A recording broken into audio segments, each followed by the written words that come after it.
Welcome to அதன் academy channel. இப்போ நம்ம பார்க்குற இந்த சம் ரயில்வே எக்ஸாம்ல ஸ்பீட் அண்ட் டிஸ்டன்ஸ் டாபிக்ல இருந்து கேட்ட கொஸ்டின் தான். சரியா?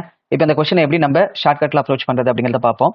திருமதி விஜயா தனது தொடக்க இடத்திலிருந்து ஒரு குறிப்பிட்ட இடத்திற்கு நடந்து சென்று திரும்ப ஓடுவதன் மூலம் தனது தொடக்க இடத்திற்கு திரும்ப 9 மணி நேரம் 50 நிமிடங்கள் ஆகும்.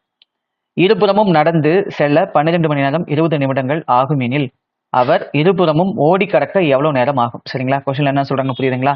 அதாவது விஜயா ஒரு இடத்துக்கு நடந்து போகும்போது திரும்ப அவங்க ஒடியாரும் போது அவங்களுக்கு 9 hours 50 minutes ஆகுதான். சரியா? அதுவே அவங்க போகும்போதும் நடந்து திரும்ப வரும்போது நடந்து வந்தாங்க அப்படின்னா அவங்களுக்கு 12 hours 20 minutes ஆகுதான்.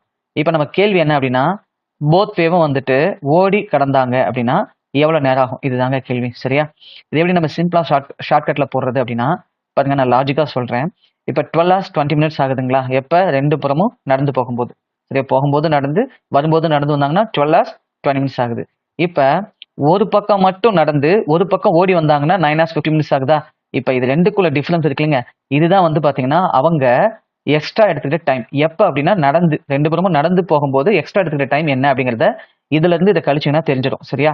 அப்ப அந்த எக்ஸ்ட்ரா டைமை இந்த 9 hours 50 minutes வந்து கழிச்சிங்கன்னா ரெண்டு பக்கமும் ஓடி கடந்தாங்கன்னா, சரியா, ஓடி கடந்தாங்கன்னா என்னங்கிறத நம்ம சொல்லிடலாம். அவ்வளவுதாங்க. இப்ப நீங்க என்ன பண்ணணும், இந்த 12 hours and 20 minutes இருக்கு இல்லைங்களா, இதுல இருந்து நீங்க என்ன பண்ணணும் அப்படின்னா 9 hours 50 minutes நீங்க மைனஸ் பண்ணுங்க. சரியா? இப்ப இந்த மாதிரி மைனஸ் பண்ணும்போது இப்ப இந்த வேல்யூ சின்னது, மினிட்ஸ் வந்து 20 தான் இருக்கு, ஆனா இங்க 50 இருக்கா, அப்ப இங்க இருந்து 1 hour கடன் வாங்கிக்கோங்க. கடன் வாங்கினீங்கன்னா என்ன ஆகும் அப்படின்னா 80 minutes ஆயிரும் இல்லையா? 1 hour 60 minutes இல்லைங்களா? அப்ப இது என்ன ஆகும் அப்படின்னா 80 minutes ஆயிரும். சரியா? அப்ப நம்ம ஈஸியா மைனஸ் பண்ணலாம். 80 minutesன்னு வச்சுக்கோங்க. சரிங்களா? அப்ப 0னா 0 போட்டுக்கலாம், 8ல 5 போச்சுன்னா 3 போட்டுக்கலாம். இப்ப இங்க எவ்வளவு இருக்குன்னா 11 தான் இருக்கும். ஏன்னா 1 hour இங்க கொடுத்துட்டோம், இப்ப இங்க 11 தான் இருக்கும். 11ல 9 போச்சுன்னா 2 hours 30 minutes. அவ்வளவுதாங்க. அப்ப அவங்க பாருங்க, ஒரு பக்கம் நடந்தும் ஒரு பக்கம் ஓடியும் கிடந்தாங்கன்னா 9 மணி நேரம் 50 minutes ஆகுமா?